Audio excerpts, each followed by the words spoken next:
Hello friends, welcome to MH education lab. MH education lab YouTube চ্যানেলে সকলকে স্বাগত। বন্ধুরা, তোমরা জানো যে ওবিসি মামলার শুনানি ছিল এবং এই শুনানির মূল বিষয় যেটি উঠে এসেছে সেটা তোমরা সকলেই জানো যে রাজ্য সরকার 3 মাস কিন্তু সময় চেয়েছে। তারা বলছে আমরা 3 মাস ওবিসি সংক্রান্ত সার্ভে করব এবং একটা ফাইনাল লিস্ট আমরা কিন্তু কোর্টের কাছে দেব, এবং কোর্ট কিন্তু সেটা মেনে নিয়েছে এবং পরবর্তী শুনানি জুলাই মাসে হবে এমনটাই কিন্তু আশা করা যাচ্ছে। কিন্তু এই কন্ডিশনে দাঁড়িয়ে রাজ্যের সমস্ত পরীক্ষার্থী যারা সরকারি চাকরির স্বপ্ন দেখে, বিশেষ করে টেট 2022, টেট 2023 এবং টেট 2024-25-এর ক্যান্ডিডেট, ডব্লিউবিসিএস ওল্ড এবং ডব্লিউবিসিএস নিউ প্যাটার্নের ক্যান্ডিডেট, ক্লার্কশিপ, মিসলিনিয়াস, পশ্চিমবঙ্গের সমস্ত পরীক্ষার্থীদের মাথায় কিন্তু একটাই প্রশ্ন এই মুহূর্তে ঘুরছে যে ওবিসি মামলার নিষ্পত্তি কি জুলাই মাসে হওয়া সম্ভব? যদি জুলাই মাসে সম্ভব না হয় তাহলে কবে সেটা সম্ভব এবং নিয়োগ প্রক্রিয়া কি আদৌ শুরু হবে? এর উপরে কিন্তু আমরা একটা এক্সপার্ট বিশ্লেষণ করেছি। সেই এক্সপার্ট বিশ্লেষণই কিন্তু আমরা সংক্ষিপ্ত আকারে তোমাদের সামনে তুলে ধরবো এবং সেই বিশ্লেষণে এমন কিছু তথ্য উঠে এসেছে যে তথ্য কিন্তু পরীক্ষার্থীদের রাতের ঘুম নষ্ট করে দিতে পারে, রাতের ঘুম উড়িয়ে দিতে পারে। কারণ সেখানে যে টাইম লাইন তারা বলেছে বিভিন্ন এক্সপার্টরা যে পরীক্ষা বা এই নিষ্পত্তি কবে হবে বা পরীক্ষা কবে হবে, সেটা কিন্তু যথেষ্টই চিন্তার একটা বিষয়। চলো আমরা জেনে নিই যে এই ওবিসি মামলার চূড়ান্ত নিষ্পত্তি কবে হওয়ার সম্ভাবনা আছে। দেখো, জুলাই মাসে পরবর্তী যে শুনানি আছে সেখানে কিন্তু প্রথমেই বলে রাখি নিষ্পত্তি হওয়ার সম্ভাবনা খুবই কম, নেই বললে চলে।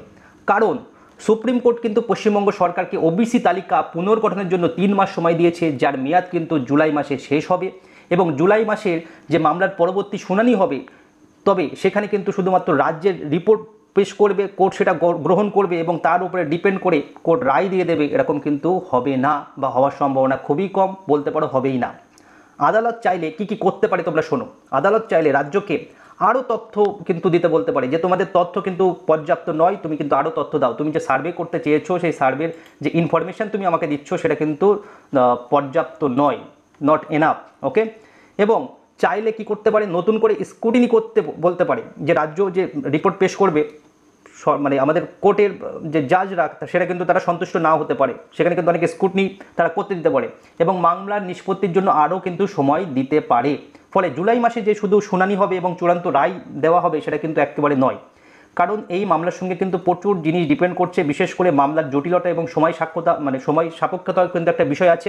কারণ এই মামলার সঙ্গে কিন্তু জড়িত আছে 12 লক্ষের বেশি ক্যান্ডিডেট। এই 12 লক্ষের বেশি যে ওবিসি সার্টিফিকেট বাতিল হওয়ার পর নতুন করে তার যাচাই করা, তার তালিকা প্রস্তুত করা, সেটা কিন্তু অত্যন্ত জটিল এবং সময় সাপেক্ষ কাজ। কারণ রাজ্য সরকার এই 3 মাস যেটা বলছে করবে, এই 3 মাসের মধ্যে কিন্তু অনেক কিছুই রাজ্য সরকারকে করতে হবে। বিভিন্ন দপ্তরে তাকে নোটিশ পাঠাতে হবে, তাদের একটা টিম রেডি করতে হবে, কোশ্চেন রেডি করতে হবে, সার্ভে করতে হবে, সার্ভের ডেটা সংগ্রহ করতে হবে, সেই ডেটা নিয়ে ফাইনালাইজ করতে হবে এবং তার মধ্যে কিন্তু প্রচুর ভুল ভ্রান্তি এবং ইচ্ছাকৃতও কিন্তু থাকতে পারে। ওকে, এবং এই সমীক্ষার তথ্য সংগ্রহ, যাচাই, রিপোর্ট প্রস্তুত করতে প্রশাসনকে কিন্তু যথেষ্টই সময় লাগবে।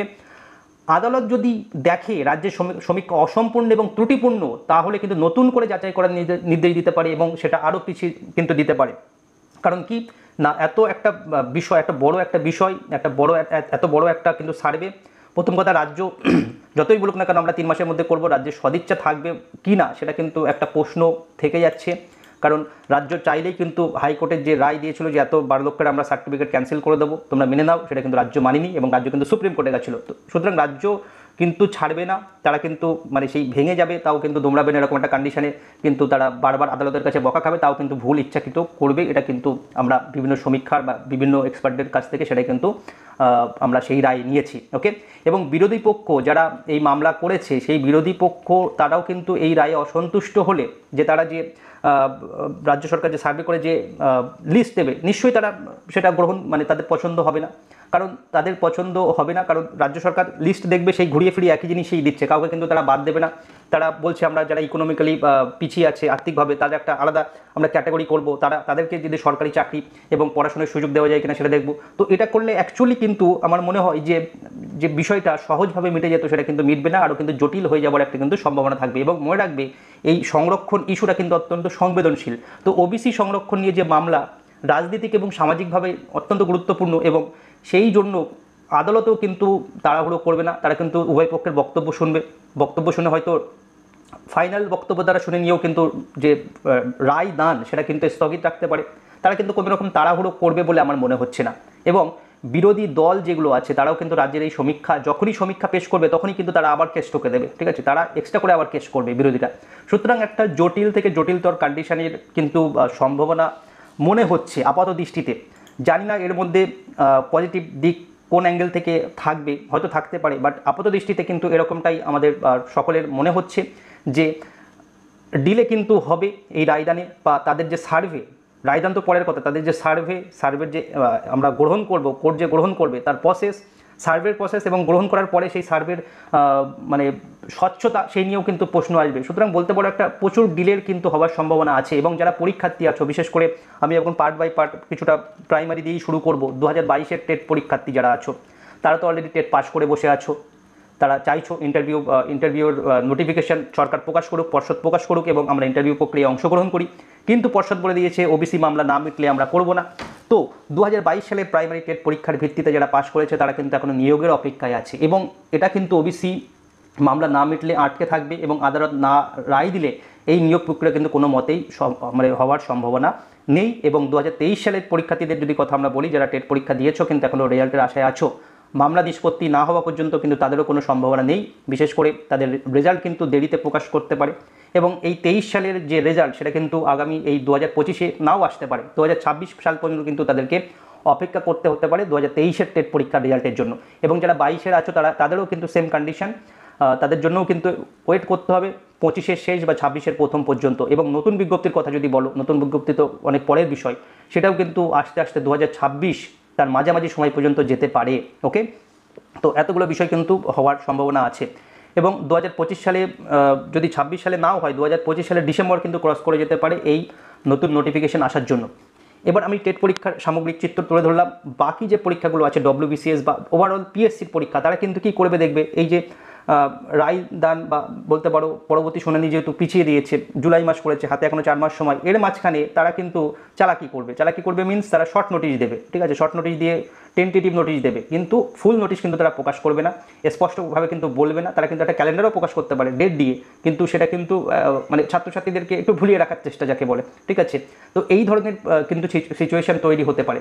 তো যেটা আমার বলার মূল বিষয় ছিল যে ওবিসি মামলার নিষ্পত্তি কি জুলাই হবে, তার এক কথায় উত্তর হলো না, হবে না। তার কারণ আমি প্রচুর কিন্তু ব্যাখ্যা করলাম। রাজ্য সরকারের তরফ থেকেও ইচ্ছা বা সদিচ্ছার একটা বিষয়, আরও যেটা জেনুইন বিষয়গুলো আছে সেগুলো কিন্তু মাথায় রেখে সেটা কিন্তু পসিবল নয়। এবং নিয়োগ প্রক্রিয়া কি আদৌ শুরু হবে? দেখো, নিয়োগ প্রক্রিয়া শুরু হবে কি হবে না সেটা তো কোশ্চেনের বিষয় নয়, নিয়োগ প্রক্রিয়া তো অবশ্যই শুরু হতে হবে, কিন্তু বিষয়টা হলো কখন শুরু হবে সেটাই কিন্তু মূল প্রশ্ন।